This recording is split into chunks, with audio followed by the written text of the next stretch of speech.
petit à petit, grimper les marches. Et après, si ça peut atteindre un gros niveau, avec grand plaisir. Mais le but, c'est mettre ma patte, de mettre ma tête partout et de montrer que je suis là et que j'ai la dalle, tu vois. En bas c'est flou, ça parle que de blé. En bas c'est le trou noir, y a que des blèmes. Ici j'ai tout, y a le calme et la paix. Hey. Chester, je suis super content d'être là aujourd'hui avec toi. On est là suite au concours de maquettes, mais comme je te disais tout à l'heure, quand j'ai écouté ton précédent projet Dimelo et que là j'écoute Fuego, je pense qu'on se serait parlé quoi qu'il arrive. Ouais, du coup, c'est un peu la nouvelle carte de visite, on va dire. Ça me représente bien. En vrai de vrai, je trouve que c'est du rap simple, mais j'ai un peu plus creusé la musique avec mon beatmaker Robin, Kenobit. On a fait ça pendant tout le premier confinement. Je crois que j'ai jamais mis autant de temps peut-être pour sortir un projet, mais ça me représente bien et c'est toute la fougue du premier confinement en fait. C'est pour ça que je l'ai appelé Fuego aussi. Ok. C'est que c'est un mot qui me parle, je le trouve simple, hyper facile à retenir. C'est un mot qui m'amuse un peu, tu vois. Alpha One le dit beaucoup dans ses débuts de texte quand il a craché du Fuego, tu vois, j'aime trop. Alpha est une arme à feu, sectaire comme la mafia, mais je fais pas le mafieux. Et je parle de la chaleur beaucoup, mais chaleur humaine surtout, tu vois, la fête, tout ça. Donc voilà, je me suis un peu éparpillé, mais en gros, aujourd'hui, ce que je rappe, c'est ça. Il y a un truc qui m'a fait tilter, Ouais. c'est que tu as parlé de rap simple. Ouais. Qu'est-ce que tu entends par là? En fait, moi, je le vois comme ça parce que je trouve que je me suis simplifié la tâche par rapport à avant. Ok. Où en fait, avant, on me reprochait souvent dans les textes, comme beaucoup de MC d'ailleurs, de trop combler les trous et de vouloir toujours mettre du texte. Bah là, j'ai laissé beaucoup plus de pauses. On m'a dit vraiment, essaye de plus séquencer tes sons parce que des fois, c'est agréable aussi quand tu chantes. Je chante pas mal. Du coup, quand je dis simple, c'est que je me suis simplifié moi mon écriture, Ok. j'ai fait un peu plus de pauses. Le gamin que j'ai été s'est fait noyer, aspiré par la nature morte. En fait, le paradoxe que je trouve dans ce que tu dis, c'est effectivement simplifier sa musique, c'est peut-être plus complexe en termes du travail de l'artiste, tu vois. Et j'ai l'impression que cette culture de la complexité et de remplir les trous, c'est une culture très issue des rappeurs qui viennent du freestyle, tu vois. Je pointe clairement le doigt là où il faut. Ça vient des freestyles, ça vient de comment j'ai commencé à écouter le rap. C'est mes sœurs qui m'ont fait écouter Section d'Assaut. Et pourtant, tout ne me parlait pas, tu vois, j'ai pas le même vécu qu'eux, et en plus j'étais hyper jeune, tu vois. Mais la niaque, la déterre qu'ils Ils en avaient. parlent à tout le monde. C'est Section d'Assaut, c'est le top de qui dit mieux. Y'a le flow, le sens, la tête, je répète de qui dit mieux. C'est hoche, wesh, je vois que tu perds tes flèches. Du coup, ça vient de là, tu vois, la Section d'Assaut, ils étaient ensemble, fallait qu'ils remplissent vraiment la prod, tu vois, ils rappaient jusqu'à plus en pouvoir. Donc après, effectivement, quand j'ai commencé à aller dans les open mic, etc., c'est vraiment l'esprit du freestyle qui est resté, et du coup, ça vient de là. Et du coup, dernièrement, avec les dernières influences et ce que j'écoute, je me rends compte que rapper plus simplement, simplifier sa musique et aller plus à l'essentiel, ça me fait kiffer, surtout en ce moment.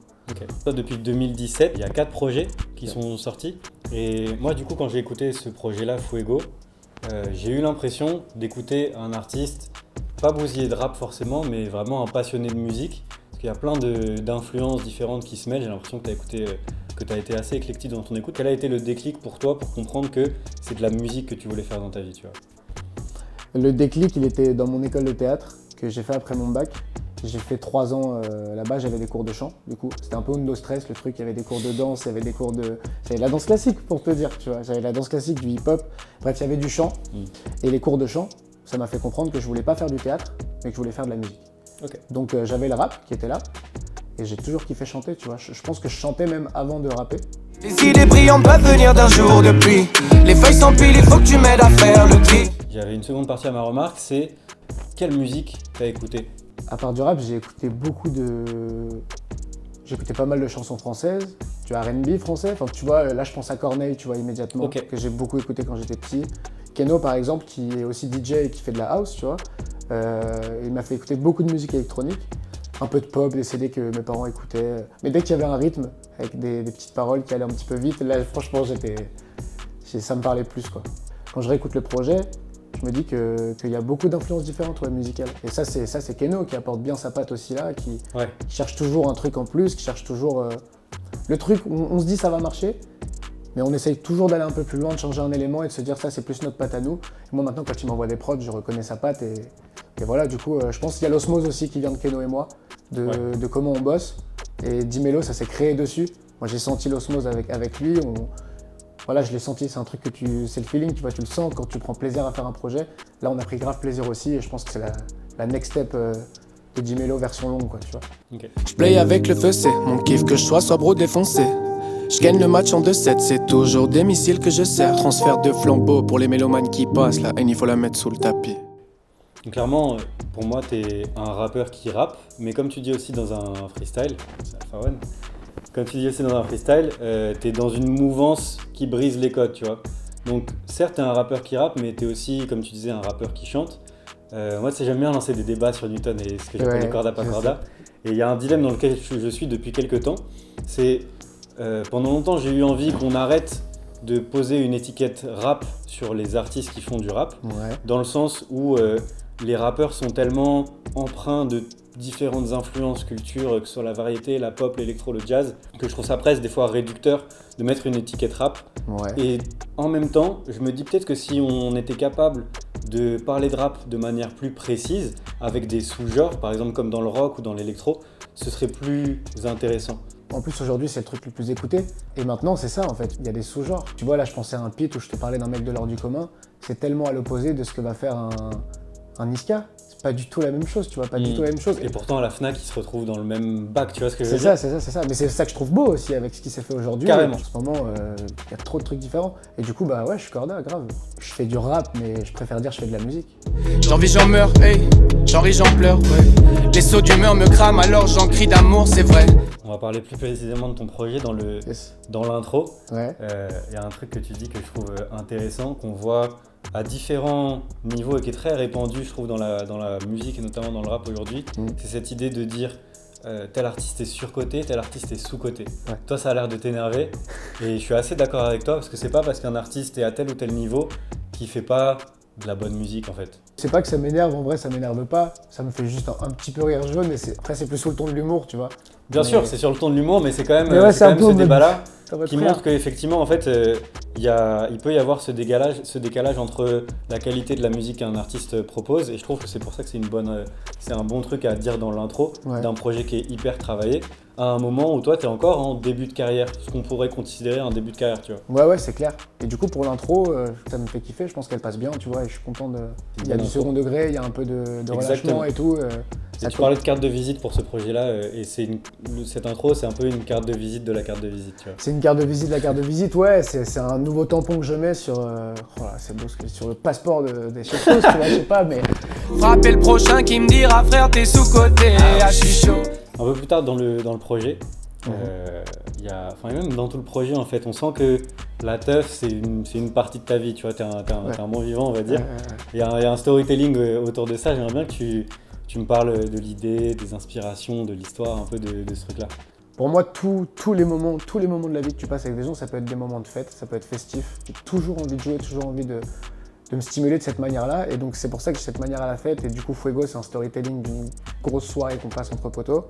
On a cette culture-là aussi, je sais pas, tu vois, avec la musique électronique, on va beaucoup en festival, on va écouter beaucoup de musique différente. C'est quoi les bails, l'équipe est improbable, y a des types que je connais pas, on se retrouve dans la street à 8, on était 17 au départ. Il y a un autre moment, tu parles de paresse productive. Je suis content que tu parles de ça. C'est dans Clouds, et c'est mon morceau, je pense, préféré du projet, qui est hyper simple. Et je dis je pratique la paresse productive et je veux pas que ça s'arrête. C'est ma sœur qui chante derrière. J'ai fait un petit casting avec mes sœurs pendant le confinement, tu vois.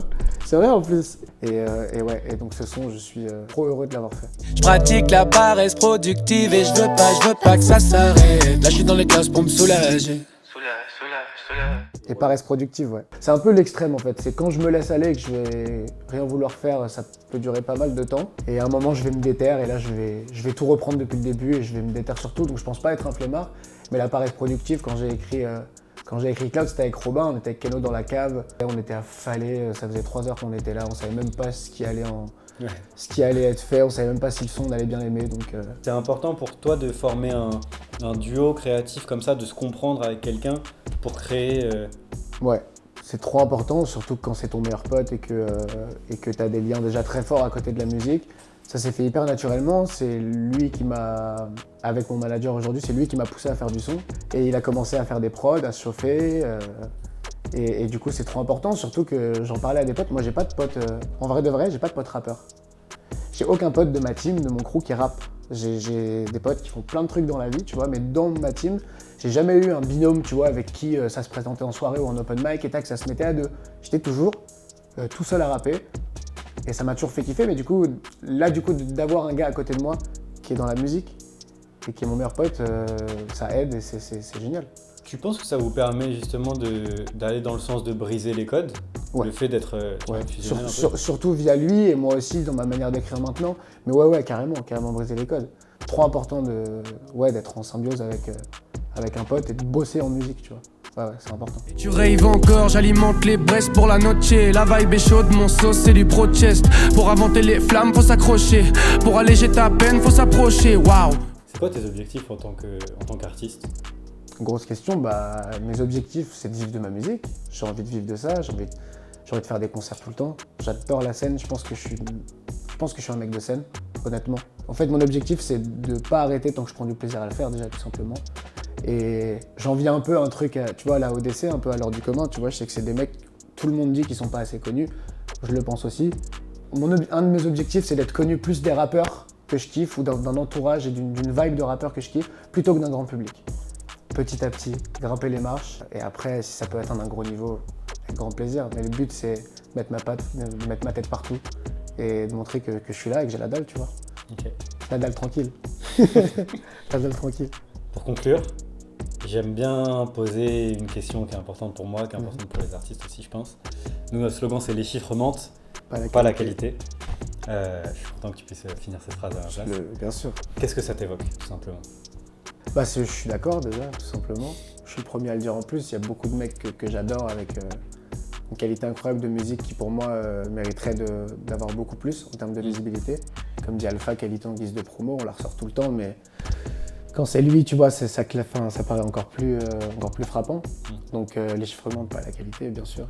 Et j'ai l'impression que le confinement et le fait qu'on soit un peu du coup enfermé, qu'on soit moins amené à se déplacer, à faire la teuf, etc., ça a aussi changé un peu la manière des gens d'écouter de la musique. Tu parlais d'Alpha One, je pense que le succès de sa dernière mixtape est aussi dû un peu à ça. Je pense que les gens sont dans un mood différent quand ils écoutent de la musique, peut-être plus à même d'écouter les paroles ou de ressentir des choses différentes. Ouais, c'est clair.